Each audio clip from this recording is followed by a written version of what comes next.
ഇന്ത്യയുടെ രുദ്ര ബ്രിഗേഡ്. ആ രുദ്ര ബ്രിഗേഡ് കണ്ട് ഭയപ്പാടോടുകൂടിയാണ് പാകിസ്ഥാൻ നിൽക്കുന്നത്. ഇനി കളി മാറും. അതായത് നിമിഷങ്ങൾക്കുള്ളിൽ ശത്രു രാജ്യത്തെ ചാമ്പലാക്കാൻ കരുത്തുള്ള ഇന്ത്യയുടെ പുതിയ യുദ്ധ യൂണിറ്റാണ് രുദ്ര ബ്രിഗേഡ്. ഒരു പ്രകോപനമുണ്ടായാൽ മണിക്കൂറുകൾക്കുള്ളിൽ ശത്രുതാവളം കണ്ടെത്തി പ്രഹരമേൽപ്പിക്കുവാൻ ശേഷിയുള്ള ഇന്ത്യയുടെ വജ്രായുധം. അന്താരാഷ്ട്ര ഇടപെടലുകൾ വരുന്നതിന് മുൻപ് ശത്രു രാജ്യത്തേക്ക് ആക്രമണം നടത്തുക രുദ്ര ബ്രിഗേഡിന് ശത്രുവിന് പ്രതികരിക്കാൻ പോലും ഒരു നിമിഷം പോലും നൽകില്ല. അതിനു മുൻപ് തകർത്ത് തരിപ്പണമാക്കിയിരിക്കും. സൈനിക നീക്കം നടത്താൻ സംയോജിതവും വേഗതയേറിയതുമായിട്ടുള്ള പുതിയ യുദ്ധ യൂണിറ്റ് അതാണ് ഈ രുദ്ര ബ്രിഗേഡ്.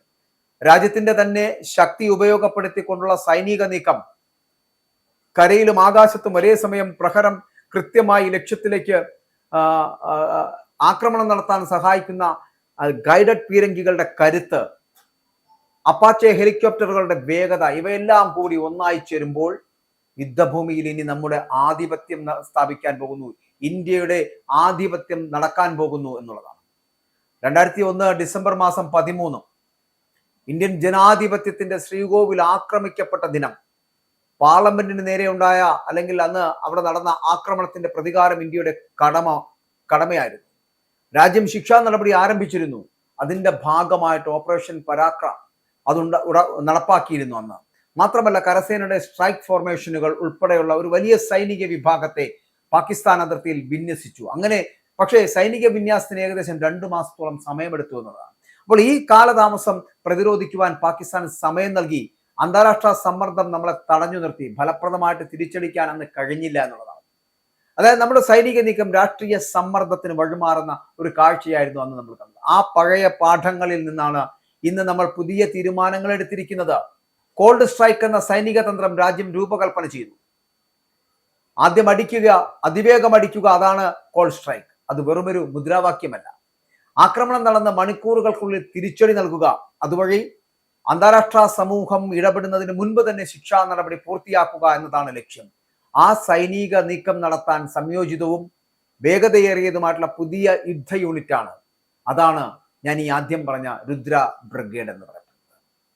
പുതിയ കാലത്തിന്റെ യുദ്ധരീതികൾ ഉൾക്കൊണ്ടുള്ള ഏറ്റവും ആധുനികമായിട്ടുള്ള സൈനിക ഗ്രൂപ്പാണ് രുദ്ര ബ്രിഗേഡ് എന്ന് പറയപ്പെടുന്നത്. ഏതു സമയത്തും യുദ്ധത്തിന് സജ്ജമായിരിക്കുക എന്നതാണ് ഇതിന്റെ തത്വം എന്ന് പറയുന്നത്.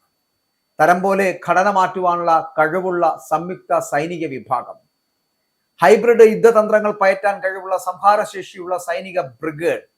രുദ്ര ബ്രിഗേഡ് ഉപയോഗിക്കുന്നത് ഈ ഡിജിറ്റലൈസ്ഡ് കമാൻഡ്സ് നെറ്റ്വർക്കുകളാണ്. ഇതിലൂടെ ഡ്രോണുകളിൽ നിന്നും മറ്റ് നിരീക്ഷണ സംവിധാനങ്ങളിൽ നിന്നും ലഭിക്കുന്ന ഇന്റലിജൻസ് വിവരങ്ങൾ തത്സമയം ഓരോ സൈനിക യൂണിറ്റിലും എത്തിക്കുന്നു. നിർദ്ദേശം ലഭിച്ചാൽ ഉടൻ തന്നെ ആക്രമണം ഉണ്ടാകുന്നു. മറ്റൊന്നിനു വേണ്ടിയും കാത്തു നിൽക്കേണ്ടതില്ല എന്നർത്ഥം. വേഗത്തിൽ അത്യധികം ആഴമേറിയ ആക്രമണം നടത്താൻ പരിശീലനം സിദ്ധിച്ച സൈനിക വിഭാഗം. ഇന്റലിജൻസ് വിവരങ്ങൾ തത്സമയം ലഭിക്കും. സംഘർഷം നീട്ടിക്കൊണ്ടു പോകാതെ തന്നെ നിർണായകമായിട്ടുള്ള വിജയം നേടുക എന്നതാണ് ഇതിലൂടെ നമ്മൾ ലക്ഷ്യം വെക്കുന്നത്. ആക്രമണത്തെ പ്രതിരോധിക്കാൻ എതിരാളിക്ക് കഴിയില്ല എന്നുള്ളതാണ് ഏറ്റവും വലിയ പ്രത്യേകത എന്ന് പറയപ്പെടുന്നത്. ഓപ്പറേഷൻ സിന്ദൂർ പോലുള്ള സംയുക്ത ദൗത്യങ്ങളിലെ അനുഭവം ഇനി ഇതിലൂടെ ആവർത്തിക്കപ്പെടുമെന്നുള്ളതാണ്.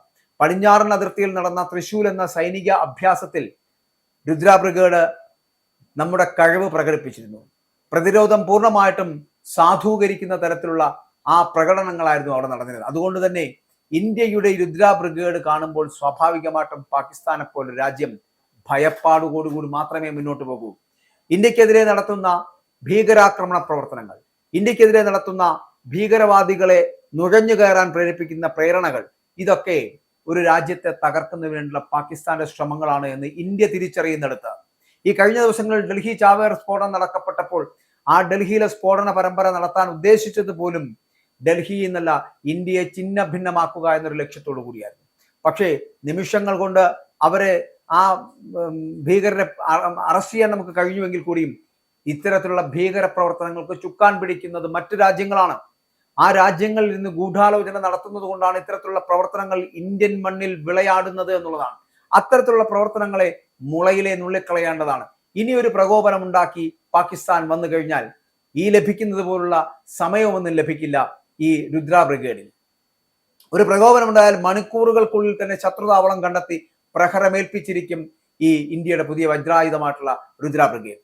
അതുകൊണ്ട് തന്നെ ഈ പറയുന്ന പ്രകോപനപരമായിട്ടുള്ള സമീപനങ്ങൾ പാകിസ്ഥാന്റെ ഭാഗത്ത് നിന്ന് ഇനി ഉണ്ടായാൽ അത് പാകിസ്ഥാന് തന്നെയായിരിക്കും വലിയ വലിയ കുഴപ്പമുണ്ടാക്കാൻ പോകുന്നത്. മാത്രമല്ല പാകിസ്ഥാനിലെ അസീം മുനീർ ഉണ്ടല്ലോ, അസീം മുനീർ യുദ്ധക്കൊതിയനായിട്ടുള്ള അവരുടെ കരസേന മേധാവി, ആ മേധാവിക്ക് യുദ്ധത്തിനോടുള്ള വല്ലാത്ത കൊതിയാണ്. അതും ഇന്ത്യയെ ഇങ്ങനെ എപ്പോഴും ആക്രമിക്കുവാൻ വേണ്ടിയിട്ടുള്ള ഒരു ശ്രമം നടത്തുന്ന ഒരു ഒരു ഒരു ഒരു പട്ടാള ഉദ്യോഗസ്ഥൻ കൂടിയാണ് ഈ അസീം മുനീർ. അസീം മുനീറിനെതിരെ വളരെ ശക്തമായിട്ടുള്ള നിലപാടുകൾ പല സ്ഥലങ്ങളിൽ നിന്നും ഇന്ത്യ ഉൾപ്പെടെയുള്ള രാജ്യങ്ങൾ സ്വീകരിച്ചിട്ടുണ്ട്. താലിബാൻ സ്വീകരിക്കുന്നുണ്ട്, അല്ലെങ്കിൽ അഫ്ഗാനിസ്ഥാൻ ഇപ്പോൾ സ്വീകരിക്കുന്നുണ്ട്. ആ അഫ്ഗാനിസ്ഥാന്റെ യുദ്ധത്തെ ചെറുക്കുവാനോ അല്ലെങ്കിൽ അതിനെ നേരിടുവാനോ അതിനെ പ്രതിരോധിക്കുവാനോ കഴിയാതെ തകർന്ന് തരിപ്പണമാകുന്ന പാകിസ്ഥാൻ നമുക്ക് കാണാൻ കഴിയുന്നുണ്ട്.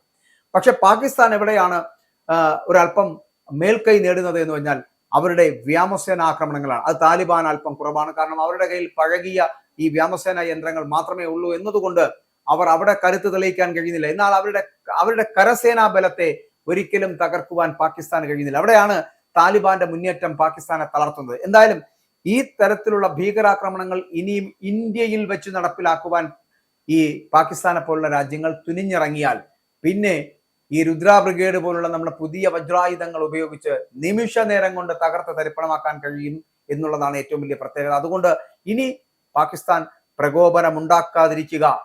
ഇനി ഏതെങ്കിലും നിമിഷത്തിൽ അത്തരത്തിൽ പ്രകോപനം ഉണ്ടായാൽ പിന്നെ പാകിസ്ഥാൻ എന്ന് പറയപ്പെടുന്ന രാജ്യം ഈ ഭൂമുഖത്തുണ്ടാകില്ല.